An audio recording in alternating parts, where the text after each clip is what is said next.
A Estrada de Ferro Central do Brasil teve diversos tipos de locomotivas elétricas. Vamos aprender um pouco sobre a história delas?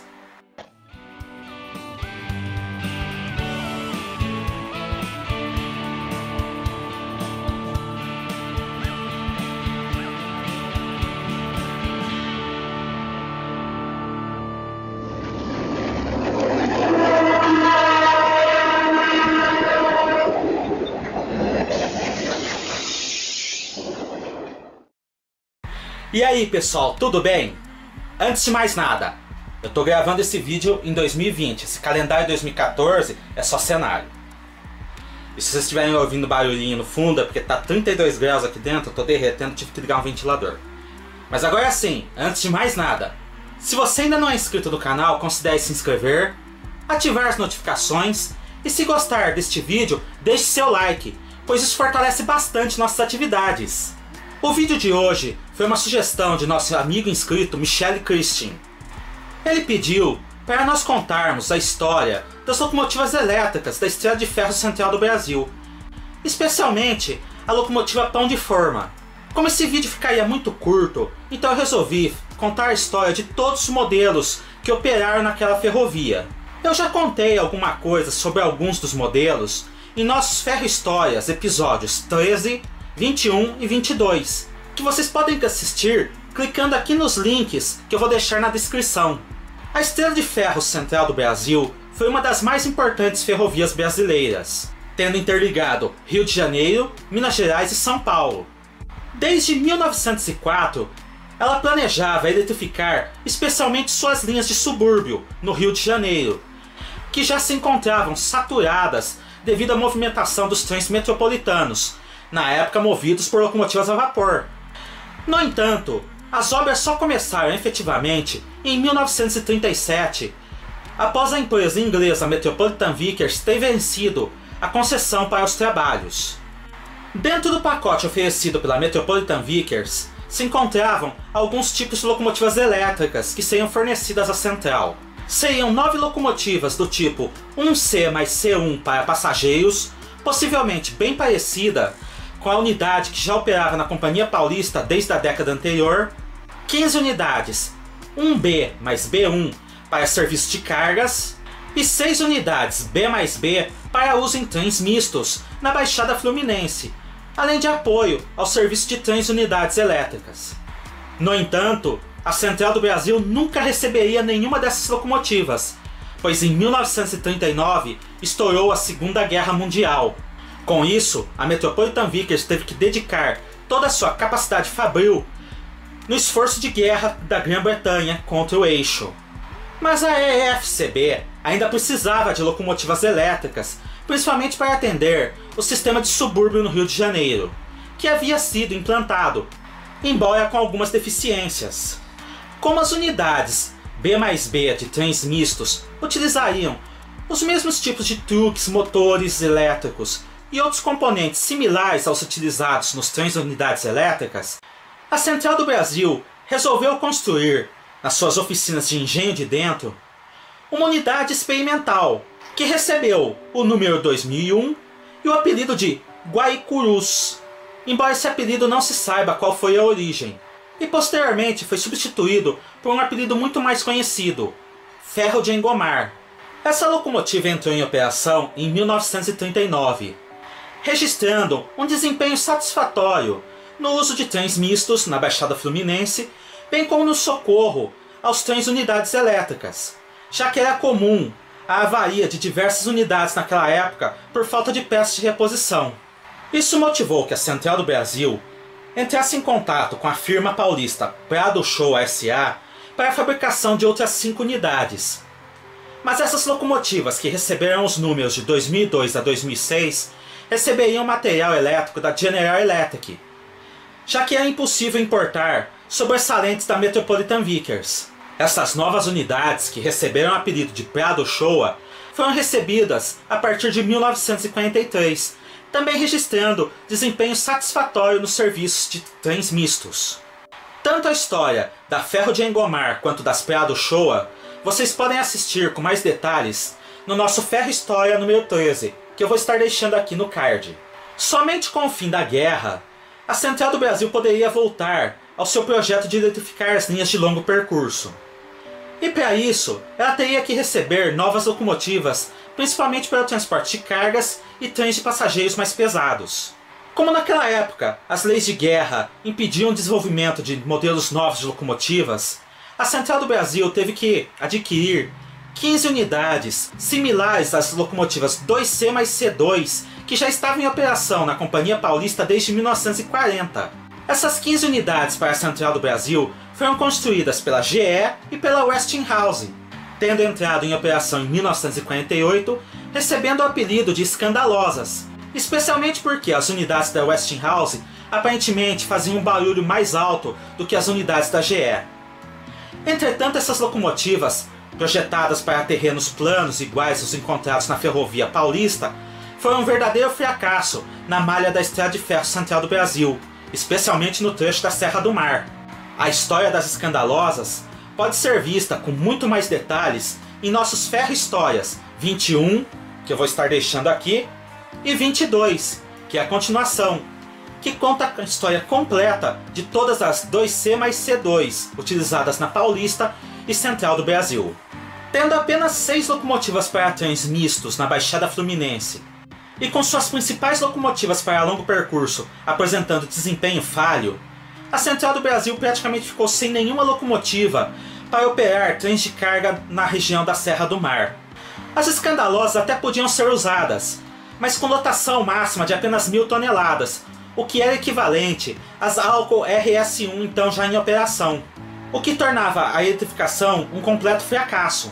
A situação se tornou tão crítica que a Central do Brasil, em 1958, teve que adquirir, em caráter de urgência, 7 locomotivas elétricas alemãs para poder operar naquele trecho.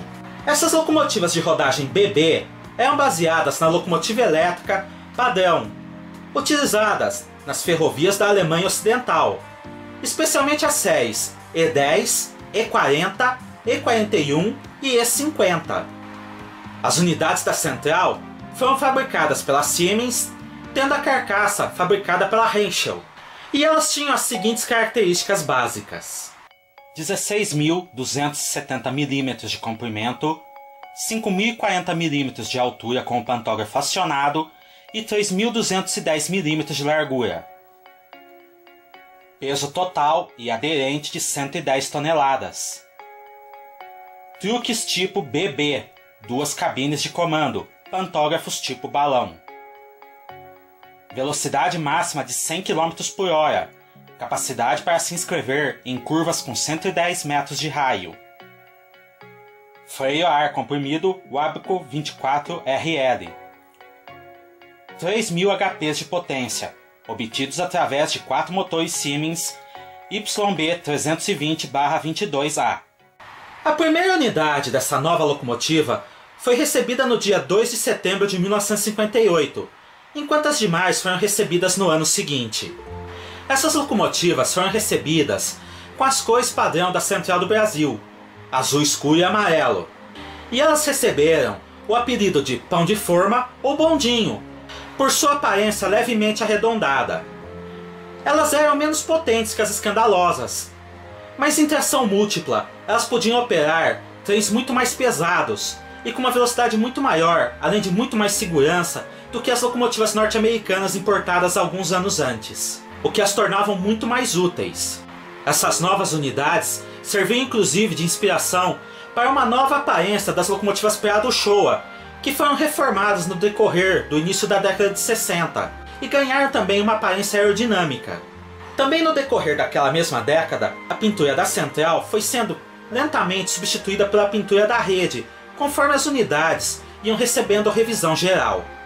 Mas a eletrificação da Central do Brasil já se encontrava decadente naquela época, o que motivou a transferência das pão de forma para a Estrada de Ferro Santos Jundiaí no decorrer das décadas de 1960 e 1970. Na nova ferrovia, ela se adaptou bem aos serviços, sendo operada em tração múltipla tanto para trens de carga como trens de passageiros, no trecho entre Paranapiacaba e Jundiaí, não tendo sido registrada sua operação nas linhas da FEPASA, antiga Companhia Paulista de Estrada de Ferro. Entretanto, As Pão de Forma começaram rapidamente a sofrer carência de peças, que não eram mais produzidas pelo fabricante. Por isso mesmo, elas tiveram vida curta praticamente, operando por apenas 30 anos, sendo todas desativadas em 1987. Nos anos seguintes, 6 unidades foram sucateadas, e apenas uma foi separada para a preservação. Essa decisão foi tomada pelo Preserve, o órgão dentro da Rede Ferroviária Federal responsável por selecionar locomotivas históricas que deveriam ser preservadas em museus. Infelizmente, a unidade que sobreviveu foi abandonada em Paranapiacaba, onde ainda se encontra atualmente em 2020, em péssimo estado de conservação e quase impossível de restauração. Além disso, há um pedido para o tombamento histórico da locomotiva para o Condefat. E enquanto esse tombamento não for julgado, é impossível realizar a reforma da mesma, o que significa que ela vai se deteriorando a cada dia devido à maresia e ao vandalismo. Só nos restando torcer que nós não percamos esta unidade devido à burocracia brasileira. O último modelo de locomotiva elétrica que operou na Central do Brasil, já na fase da Rede Ferroviária Federal, foi encomendado em 1962. Se tratavam de 6 locomotivas CC produzidas pela General Electric dos Estados Unidos, baseadas na GE E44 utilizadas na Pennsylvania Railway, sendo elas as únicas locomotivas elétricas utilizadas no Brasil com passadiços externos, e uma carenagem muito parecida com as locomotivas da série Universal, como as U-20 e as U-9B. Elas possuíam as seguintes características técnicas: 16.357 mm de comprimento, 4.142 mm de altura com o pantógrafo arriado e 3.047 mm de largura. Peso total e aderente de 123 toneladas. Truques tipo CC, cabine central, passadiços laterais e 2 pantógrafos tipo Faiveley. Velocidade máxima de 117 km por hora, capacidade para se inscrever em curvas com 100 metros de raio. Freio a ar comprimido Westinghouse modelo 26L. 4.400 HP de potência, obtidos através de 6 motores do tipo GE 729. A primeira unidade foi entregue em setembro de 1962, e as outras unidades foram entregues até dezembro do mesmo ano. Elas eram utilizadas principalmente no serviço de trens cargueiros, em tração dupla ou até mesmo tripla, mas também era comum vê-las rebocando trens de passageiros. Devido à sua aparência diferente, elas receberam o apelido charutão, porque elas aparentavam ser mais longas que as escandalosas, embora isso não fosse verdade. Uma curiosidade sobre essas locomotivas é que sua parte mecânica serviu como base para a General Electric do Brasil construir as unidades CC Vanderleia da Companhia Paulista de Estradas de Ferro. Embora as locomotivas da empresa paulista tivessem 2 cabines ao invés de uma só e carenagem fechada, uma das unidades da Charutão acabou se acidentando e foi sucateada no Rio de Janeiro, enquanto as outras 5 operaram por lá até 1984, quando foram transferidas para a Estrada de Ferro Santos Jundiaí. Efetivamente, elas foram as últimas locomotivas elétricas utilizadas nas linhas da Central do Brasil, já que as Prado Showa e a Ferro de Engomar foram desativadas no decorrer da década de 70, e todas as outras locomotivas já haviam sido enviadas para a Ferrovia Paulista. Em São Paulo, as GE-CC receberam o apelido de Carioquinha, em alusão à sua origem. Mas tal como vinha ocorrendo com as beiçudas, antigas escandalosas, e as Pão de Forma, as Carioquinhas também começaram a enfrentar o grave problema da falta de peças de reposição, já que a rede já não mais investia na sua tração elétrica. Mesmo assim, elas ainda continuaram em operação até por volta de 1996, quando foram todas encostadas no pátio de Água Branca e no pátio da Lapa. Assim como as GE Vanderleias, elas ainda tinham uma boa extensão de vida útil e condições de manter a operação de trens de carga usando a eletrificação. Mas como em 1996 as linhas da antiga Estrada de Ferro Santos Jundiaí foram concessionadas para a MRS Logística, a nova empresa não se interessou em manter locomotivas elétricas em operação no seu parque de tração.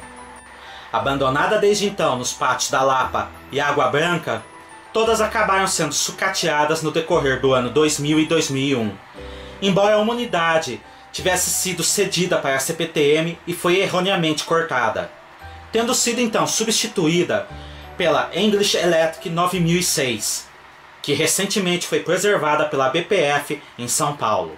Das locomotivas elétricas da antiga Estrada de Ferro Central do Brasil, restam apenas duas carcaças das 2C mais C2 e a locomotiva Siemens abandonada em Paranapiacaba. Um triste fim para um ambicioso projeto que nunca conseguiu se materializar. E essa foi a história das locomotivas elétricas da Estrada de Ferro Central do Brasil. Cliquem no gostei, se inscrevam no canal e ativem as notificações para fortalecerem nossas atividades e não perderem nenhum novo vídeo. Até a próxima!